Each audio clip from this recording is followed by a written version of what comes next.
Finally जो है बिहार विद्यालय परीक्षा समिति के द्वारा इंटरमीडिएट एग्जामिनेशन 2024 परीक्षा के लिए मासिक परीक्षा यानी जो मंथली एग्जाम जो है आपका जो फिजिक्स का होने वाला है उसके लिए वायरल क्वेश्चन लाया हूं। और जो फिजिक्स का जो आपका मासिक परीक्षा जो आपका 25 सितंबर को होने वाला है उसका ऑफिशियल क्वेश्चन पेपर आपको इस वीडियो में बताऊंगा। आपके मासिक परीक्षा में किस लेवल का क्वेश्चन पूछा जाएगा और कहां से क्वेश्चन छपेगा। और इस वीडियो में जितना क्वेश्चन बताऊंगा सारा क्वेश्चन याद कर लीजिएगा, आपके मासिक परीक्षा में एक भी क्वेश्चन नहीं छूटने वाला है। तो चलिए कमाल की वीडियो की शुरुआत करें। आपके पास देखिए सभी स्टूडेंट का सेम सेट कोड मिलेगा, लेकिन जब आपका मासिक परीक्षा में सिर्फ सेम सेट कोड ए ही मिलेगा। जब आप लोग एनुअल एग्जाम में बैठोगे तब आपको सेट कोड ए से लेकर जे तक देखने के लिए मिलेगा, ठीक है। लेकिन मासिक परीक्षा में जितने स्टूडेंट रहेंगे सबका सेट कोड सेम रहने वाला है। और आपका टोटल नंबर ऑफ क्वेश्चन 96 रहेगा, पूर्णांक आपका 70 मार्क्स रहेगा। ये कुछ बेसिक सी जानकारी है जो आपको जानना जरूरी है। और यहां पर आप लोग देखिए सभी बच्चे पूरा वीडियो जरूर देखिएगा। यहां पर आप लोग देख लीजिए प्रश्न संख्या 1 से 70 तक आपका प्रत्येक प्रश्न का 4 विकल्प देंगे जिनमें से कोई एक सही है। अपने द्वारा जो है चुने गए सही विकल्प जो है इसको ओएमआर शीट पर चिन्हित कर किन्हीं 35 प्रश्न को आपको जवाब देना। यानी आपको एग्जाम में आपको ओएमआर शीट दिया जाएगा जहां पर आपको भरने की आवश्यकता है। ओएमआर शीट इस तरह आपको 4 को गोला रहेगा जिसमें से जो भी आपका सही हो जाएगा वो आपको एकदम भरना है एकदम बढ़िया से, ठीक है, याद रखना। चलिए सभी बच्चे आज का वीडियो बिल्कुल भी मिस नहीं करना। जो बच्चे जब भी देखिएगा पूरा वीडियो एक एक क्वेश्चन याद कीजिए। आप लोग जो है मासिक परीक्षा में कोई भी क्वेश्चन नहीं छूटेगा।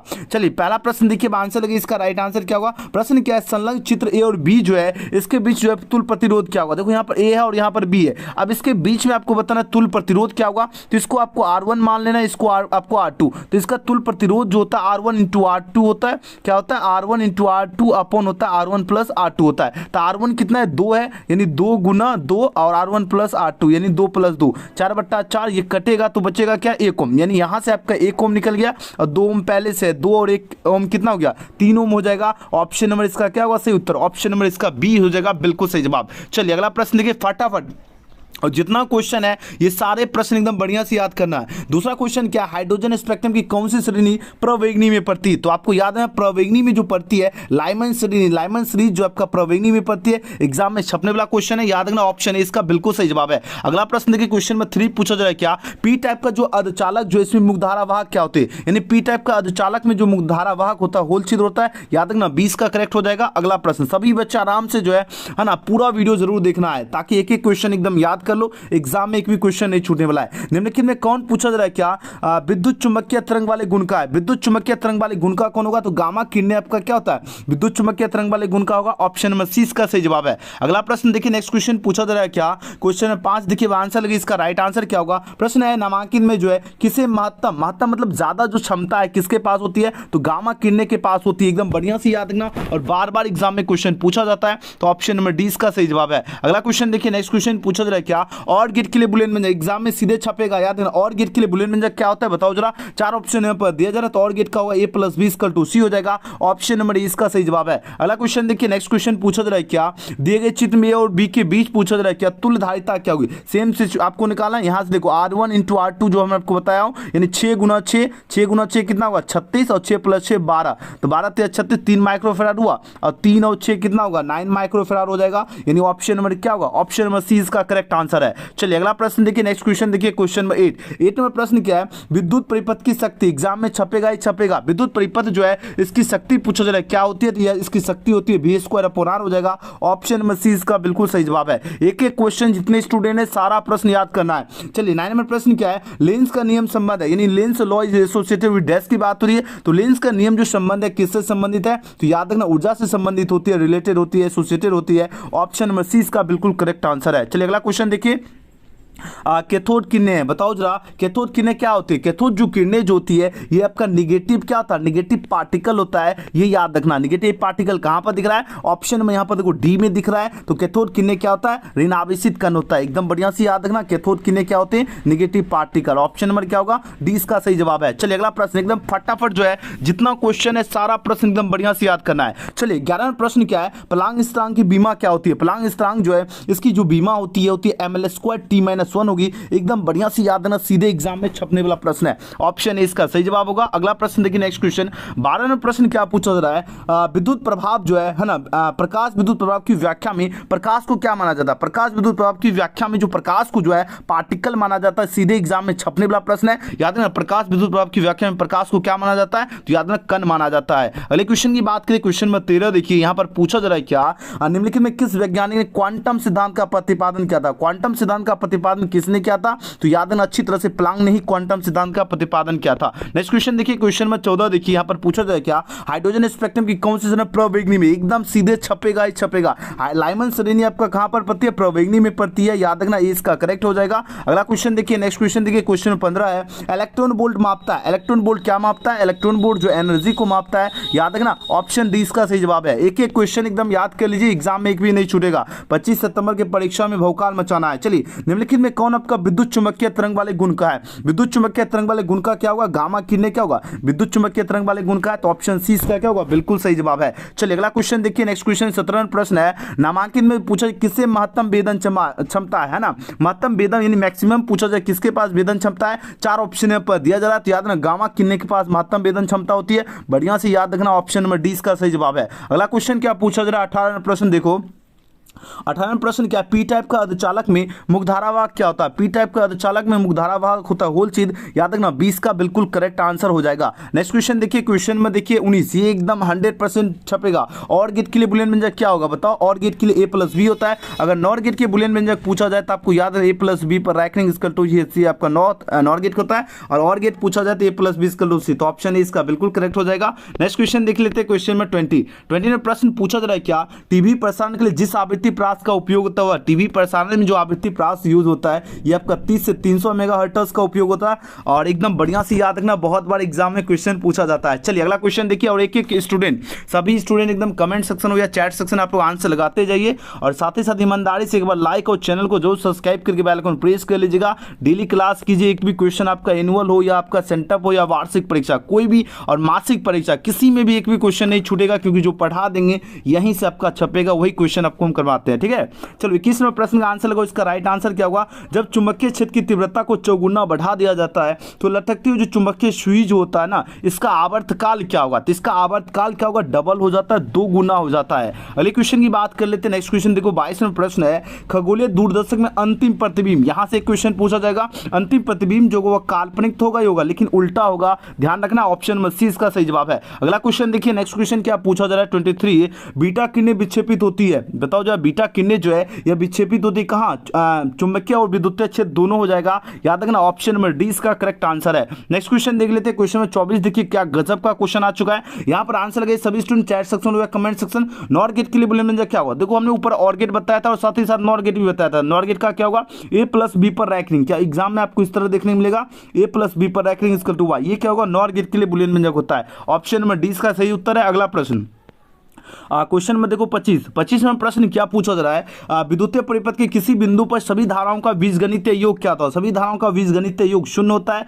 अच्छी तरह से याद रखना, ऑप्शन ए इसका बिल्कुल करेक्ट आंसर है। अगले क्वेश्चन की बात करें, क्वेश्चन में 26 पूछा जा रहा है क्या, विद्युत परिपथ की शक्ति क्या होती है? The power of electric circuit is dash की बात हो रही है। इसकी जो शक्ति होती है v²/r होती है। v²/r कहां पर दिख रहा है? ऑप्शन नंबर बी में दिख रहा है, जो कि बिल्कुल ही करेक्ट आंसर है। अगला प्रश्न देखो, नेक्स्ट क्वेश्चन 27 नंबर प्रश्न क्या पूछा जा रहा है, गतिशील आवेश उत्पन्न करता है, यानी kinetic charge is origin by dash की बात हो रही है, यानी गतिशील जो आवेश जो है ये पूछा जा रहा है क्या उत्पन्न करता है? बताओ जरा, ये भी क्वेश्चन 2-3 साल ऑलरेडी एग्जाम में पूछा गया है। तो गतिशील आवेश उत्पन्न करता है क्या? विद्युत एवं चुंबकीय क्षेत्र दोनों हो जाएगा, यानी ऑप्शन सी इसका करेक्ट है। अगला प्रश्न देखो, नेक्स्ट क्वेश्चन क्या है, समतल दर्पण की वक्रता त्रिज्या, बहुत इंपॉर्टेंट क्वेश्चन है। देखो, समतल जो दर्पण होती है इसकी जो वक्रता त्रिज्या जो होती है ये आपका क्या होती है? अनंत होती है समतल दर्पण की, तो ऑप्शन ए इसका बिल्कुल करेक्ट आंसर है। अगला प्रश्न देखिए, नेक्स्ट क्वेश्चन में 29 नंबर प्रश्न क्या है, वस्तु से बड़ा आभासी प्रतिबिंब बनता है। वस्तु से बड़ा आभासी प्रतिबिंब किसका बनता है? अवतल दर्पण का बनता है। अवतल दर्पण का उपयोग दाढ़ी बढ़ाने में भी करते हैं, ये भी याद रखना। उत्तल दर्पण का यूज साइड मिरर के रूप में करते हैं। नेक्स्ट क्वेश्चन है, निम्नलिखित में किसका बर्तनांक सबसे अधिक होता है? तो सबसे अधिक की अगर बात किया जाए, हीरा यानी जो डायमंड जो है इसका बर्तनांक लगभग 2.42 के आसपास होता है। तो ये याद रखना, हीरा का बर्तनांक क्या होता है? सबसे अधिक होता है। ऑप्शन नंबर डी इसका करेक्ट हो जाएगा। अगला प्रश्न देखिए, नेक्स्ट क्वेश्चन में 31 में प्रश्न प्रश्न क्या है, तालाब की तली कुछ ऊपर उठी हुई प्रतीत होती है, इसका कारण क्या है? तालाब की तली जो ऊपर उठी हुई प्रतीत होता है, इसका जो अपवर्तन के ही कारण जो है तालाब की तली ऊपर उठी हुई प्रतीत होती है, एकदम बढ़िया से याद रखना। नेक्स्ट क्वेश्चन है, क्रांति कोण जो है सघन माध्यम हुआ आपतन कोण है जिसके संगत विरल माध्यम में अपवर्तन कोण क्या होगा? तो विरल माध्यम में अपवर्तन कोण जो होता है आपका 90 डिग्री होता है, एकदम अच्छी तरह से याद रखना। तो ऑप्शन नंबर क्या हो जाएगा? ऑप्शन में इसका सी सही जवाब होगा, कितना होगा? 90 डिग्री हो जाएगा। नेक्स्ट क्वेश्चन देख लेते हैं, क्वेश्चन नंबर क्या पूछा जा रहा है? 33। देखिए क्या गजब का क्वेश्चन है, यहां पर पूछा जा रहा है क्या निम्नलिखित में से किस दर्पण का जो है ना, किस दर्पण द्वारा वस्तु का आभासी प्रतिबिंब प्राप्त होता है? देखो वस्तु का जो आभासी प्रतिबिंब जो प्राप्त होता है किस दर्पण द्वारा होता है? बहुत बताओ, बहुत ही इंपॉर्टेंट क्वेश्चन है। तो देखो ये आपका समतल दर्पण से भी प्राप्त किया जा सकता है, अवतल से भी, और उत्तल दर्पण के भी द्वारा। तो आंसर क्या होगा? ऑप्शन डी इसका बिल्कुल करेक्ट हो जाएगा। अगला प्रश्न क्या है? क्वेश्चन नंबर 34 में प्रश्न है, वस्तु से बड़ा आभासी प्रतिबिंब, वस्तु से बड़ा आभासी प्रतिबिंब सिर्फ और सिर्फ अवतल दर्पण से ही बनता है। तो सही जवाब होगा क्या? आभासी पूछा जा रहा है ना, तो वस्तु से बड़ा तो होगा ही होगा, लेकिन आभासी पूछा जा रहा है तो याद रखना अवतल दर्पण हो जाएगा। ऑप्शन नंबर क्या होगा? ऑप्शन में इसका 20 का बिल्कुल करेक्ट हो जाएगा। चलिए अगले क्वेश्चन की बात कर लेते हैं। क्वेश्चन नंबर 35 में प्रश्न क्या है, एक पिन छिद्र कैमरा यानी पिन होल कैमरा जो होता है ये किस सिद्धांत पे कार्य करता है? कौन से सिद्धांत पे कार्य करता है? तो प्रकाश के रेखीय प्रसारण पर जो यह कार्य करता है, याद रखना डी का करेक्ट हो जाएगा। अगला प्रश्न देखिए, नेक्स्ट क्वेश्चन है, जल और कांच जो है ना, प्रश्न क्या पूछा जा रहा है? 36। देखो क्या गजब का क्वेश्चन आ चुका है। चलिए जवाब दीजिए, इसका राइट आंसर क्या होगा? प्रश्न क्या है, जल और कांच अपवर्तनांक जो है क्रमशः 4/3 तथा 3/2 है। तो जल का जो कांच के सापेक्ष अपवर्तनांक क्या होगा? तो देखो 4 दूनी 8 और 3 3 9 यानी 8/9 निकल जाएगा। ऑप्शन नंबर क्या होगा? डी इस क्वेश्चन का बिल्कुल सही जवाब है। अगला प्रश्न देखिए, नेक्स्ट क्वेश्चन देखो 37 में प्रश्न है, किस कारण जो है ना, किस कारण वायु का बुलबुला पानी के अंदर जो चमकता दिखाई देता है? तो यह जो कारण का नाम पूछा जा रहा है, पूर्णांतिक परावर्तन के ही कारण जो है ना, पानी क्या होता है, पानी के अंदर जो है आपका जो वायु का बुलबुला क्या होता है? चमकता दिखाई देता है। तो ऑप्शन नंबर क्या होगा? सी इसका सही जवाब है। अगला क्वेश्चन क्या पूछा जा रहा है? 38 में प्रश्न क्या है, थोड़ा जूम छोटा कर देता हूं, आपको दिखेगा पूरा क्वेश्चन। 38 में प्रश्न क्या है, पूर्णांतिक परावर्तन के लिए जो है क्रांति कोण जो है अधिकतम होगा जबकि किरण जाती है। देखो पूर्णांतिक परावर्तन के लिए जो है क्रांति कोण कब अधिकतम होगा? बताओ, जबकि किरण जाती है। जब किरण कहां से जाएगी? कहां से? पानी में जाएगी, तभी तो अधिकतम होगा। तो ऑप्शन ए इसका सही उत्तर हो जाएगा। अगला क्वेश्चन देखिए, क्वेश्चन 39 में प्रश्न क्या पूछा जा रहा है, एक माध्यम से दूसरे माध्यम में जाने पर पूछा जाए प्रकाश की किरण मुड़ जाती है। प्रकाश की किरण क्या हो रही है? मुड़ जाती है ना। अब किरण के मुड़ने को क्या कहा जाता है? तो किरण के मुड़ने को पूछा जा रहा है, क्या कहा जाता है? अपवर्तन कहा जाता है। याद रखना ऑप्शन नंबर सी इसका सही जवाब है। अगला क्वेश्चन देख लेते हैं। नेक्स्ट क्वेश्चन क्या है? गजब का क्वेश्चन स्क्रीन पे लग गया, अब आंसर दीजिए, इसका राइट आंसर क्या होगा? प्रश्न क्या है, कांच से हवा में प्रवेश करते समय जो किस प्रकाश का क्रांति कोण सबसे कम होता है? बताओ जरा, सबसे कम की अगर बात जैसे हो तो आपको याद रखना बैगनी रंग। बैगनी रंग का जो प्रकाश का जो क्रांति कोण जो होगा ये आपका सबसे कम होगा। याद रखना, कांच से हवा में प्रवेश करते समय किस प्रकाश का क्रांति कोण सबसे कम होगा? बैगनी रंग का। नेक्स्ट क्वेश्चन देखिए क्या पूछा जा रहा है, क्वेश्चन में 41 में प्रश्न है, निम्नलिखित में किसका अपवर्तनांक सबसे अधिक होता है? सबसे अधिक किसका होता है? हीरा का होता है, एकदम बढ़िया से याद रखना। अगला प्रश्न है, हीरा का अपवर्तनांक करीब कितना होता है? हीरा जो है इसका अपवर्तनांक करीब कितना होता है? तो हमने आपको पहले ही बताया था 2.42 के आसपास होता है। तो option number C. Next question देख लेते हैं, क्वेश्चन में 43 क्या है? गजब का क्वेश्चन है। पूछा जाए निम्नलिखित में कौन आपका विद्युत चुंबकीय तरंग वाले एक गुण का है? Which of the following is जो है इलेक्ट्रोमैग्नेटिक वेव प्रॉपर्टी पूछा जा रहा है, कौन होगा? आपके पास 4 ऑप्शन यहाँ पर दिया जा रहा है। तो याद रखना गामा किरण आपका जो है विद्युत चुंबकीय तरंग वाले गुण का है। तो ऑप्शन सी इसका सही जवाब है। अगला क्वेश्चन देखिए, क्वेश्चन में 44 है, नामांकित में किसे महत्तम वेदन क्षमता? महत्तम वेदन क्षमता किसके पास है? बताओ जरा। गामा किरण, एकदम बढ़िया से याद रखना, ऑप्शन नंबर डी इसका सही जवाब है। नेक्स्ट क्वेश्चन की बात करें, क्वेश्चन 45 है क्या, पी टाइप का जो अर्धचालक जो होता है इसमें मुख्यधारा वाहक क्या होगा? पी टाइप का अर्धचालक में मुख्यधारा वाहक होल छिद्र होता है। याद रखना, कुछ क्वेश्चन रिपीटेड है जो आपके परीक्षा के लिए बहुत ही खास है। और गेट के लिए बुलेट में क्या होता है बताओ? और गेट के लिए A+B=C, याद रखना ऑप्शन नंबर ए। अगला प्रश्न देखिए, 12 का द्विधारी तुल्यांक, हमने आपको द्विधारी तुल्यांक बहुत बार क्लास में है ना, क्लास में बहुत बार आपको करवा चुका हूं, कैसे निकाला जाता है। तो 12 पूछा जा रहा है तो आपको इस तरह निकाला जाता है भाग मेथड से, है ना। 2 छक्का 12 कट गया तो बचेगा 0, फिर 2 से लगा 2 3 6 कट गया 0, फिर से 2 1 कम 1, है ना। तो 2 1 कम 1 लग गया तो यहाँ पर बचेगा 1। तो अब यहाँ पर देखो नीचे से 1 1 और 0 0 यानी 11 डबल 0 आ रहा है, तो 11 डबल 0 द्विधारी हो जाएगा, यानी 47 का सही जवाब होगा ऑप्शन नंबर सी। अगला क्वेश्चन देखिए, नेक्स्ट क्वेश्चन क्या है, क्वेश्चन नंबर 48 में प्रश्न क्या है, टीवी प्रसारण के लिए जिस आवृत्ति प्राप्त का उपयोग होता है वह क्या है? टीवी प्रसारण का जैसे बात हो तो याद है 30 से 300 megahertz, option number C. Next question देखिए, क्वेश्चन नंबर 49 में प्रश्न क्या है? ए और बी अभी जस्ट हमने आपको बताया था ऊपर 9 माइक्रोफेराड। नेक्स्ट क्वेश्चन देखिए, क्वेश्चन 50 है, विद्युत परिपथ की शक्ति, ये भी क्वेश्चन बताया था V²/R। थोड़ा ऑप्शन उलट पुलट है, ध्यान से देख के आंसर लगाना एग्जाम में भी, ठीक है। चलो क्वेश्चन में 51 पूछा जा रहा है, क्या लेंस का नियम, ये तो कोई गजब का क्वेश्चन है। लेंस का नियम पूछा जाए किससे संबंधित होता है? ऊर्जा से संबंधित होता। ऑप्शन नंबर क्या होगा? सी इसका बिल्कुल सही जवाब है। चलिए अगला प्रश्न देखिए, नेक्स्ट क्वेश्चन देखो 52 में प्रश्न क्या है? एलआर परिपथ का शक्ति गुणांक क्या होता है? एलआर परिपथ का जो शक्ति गुणांक जो होता है R/√, जो R² प्लस ω² L² हो जाएगा, याद रखना। ऑप्शन नंबर 20 का सही जवाब है। अगला प्रश्न देखिए, नेक्स्ट क्वेश्चन 53 में प्रश्न क्या है? जब चुंबकीय क्षेत्र की तीव्रता को चौगुना बढ़ा दिया जाता है तो लटकते हुए चुंबकीय सुई जो होगा इसका आवर्तकाल पूछा जा रहा है क्या होता है? इसका आवर्तकाल भी क्या होगा? डबल हो जाएगा, याद रखना। ऑप्शन ए इसका सही जवाब है। नेक्स्ट क्वेश्चन देखिए 54 में प्रश्न है, खगोलीय दूरदर्शक में अंतिम प्रतिबिंब पूछा जाए कैसा होता है? तो ये आपका काल्पनिक और उल्टा होगा, याद रखना। सी इसका सही जवाब है। अगला क्वेश्चन देखो, क्वेश्चन नंबर 55 है, बीटा किरणें जो है विक्षेपित होती है। बीटा किरणें कहां पर विक्षेपित होती है? चुंबकीय और विद्युतीय क्षेत्र दोनों हो जाएगा, याद रखना। डी इसका करेक्ट हो जाएगा। अगला प्रश्न देखिए, क्वेश्चन में 56 है, नॉर गेट के लिए बुलियन व्यंजक क्या होगा? नॉर गेट के लिए बुलियन व्यंजक होता है A+B पर रैखिक इक्वल टू Y। ऑप्शन में डी इसका करेक्ट हो जाएगा। अगला प्रश्न देखो, क्वेश्चन में 57 देखिए, पूछा जा रहा है क्या? विद्युतीय परिपथ के किसी बिंदु पर सभी धाराओं का बीजगणित योग जो होता है 0 होता है। अगला प्रश्न देखिए, नेक्स्ट क्वेश्चन देखो, क्वेश्चन में 58 है, विद्युत वाहक बल की बीमा ml² T-3 और I-1 हो जाएगा। ऑप्शन नंबर क्या होगा? डी इसका बिल्कुल सही जवाब हो जाएगा, है ना। तो 58 का सही जवाब होगा ml² T-3 और I-1 हो जाएगा। नेक्स्ट क्वेश्चन देखिए, क्वेश्चन नंबर 59 में प्रश्न क्या है? एम्पियर घंटा मात्रक है। एम्पियर घंटा किसका मात्रक होता है? बताओ जरा। आवेश का होगा, यानी चार्ज का मात्रक होता है। 20 का सही जवाब है। अगला प्रश्न देखो, क्वेश्चन में 60 पूछा जा रहा है क्या? किसी प्रत्यवर्ती धारा परिपथ में धारा एवं विभवांतर के बीच अगर कलांतर थीटा है तो शक्ति जो गुणांक होता है आपका क्या होगा? cos थीटा हो जाएगा, ठीक है। cos थीटा कहां पर दिख रहा है? तो 60 का ऑप्शन ए में दिख रहा है, जो कि बिल्कुल सही उत्तर है। अगला प्रश्न देखिए, नेक्स्ट क्वेश्चन में 61 है, क्या किसके लिए तरंगदैर्घ्य का मान अधिकतम है? देखो अधिकतम किसके लिए होता है? रेडियो वेव्स के लिए जो तरंगदैर्घ्य का मान होता है अधिकतम होता है, याद रखना। अगला प्रश्न क्या है? 62 में प्रश्न है, इनमें से जो है किसका तरंगदैर्घ्य न्यूनतम किसका होता है? गामा किरणें की होती गामा किरणें, तो ऑप्शन नंबर बी में दिख रहा है, तो ऑप्शन 20 का सही जवाब है।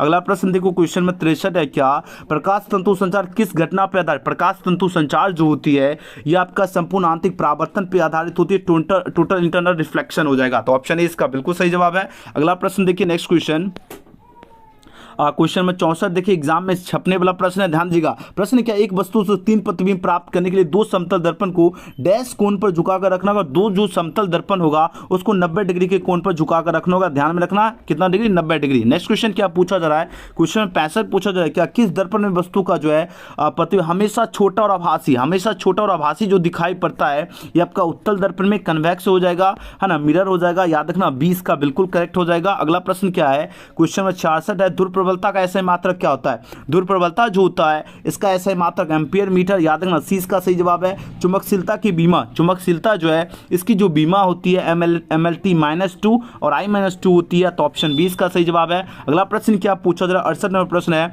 डायनामो के कार्य का सिद्धांत आधारित है। डायनामो के कार्य का सिद्धांत पूछा जाए किस पे आधारित होती है? तो विद्युत चुंबकीय प्रेरण पर, याद रखना। ऑन क्या होगा? इलेक्ट्रोमैग्नेटिक इंडक्शन हो जाएगा, यानी ऑप्शन नंबर 20 का क्या होगा? बिल्कुल ही सही जवाब होगा। अगला प्रश्न देख लेते हैं, नेक्स्ट क्वेश्चन क्या है?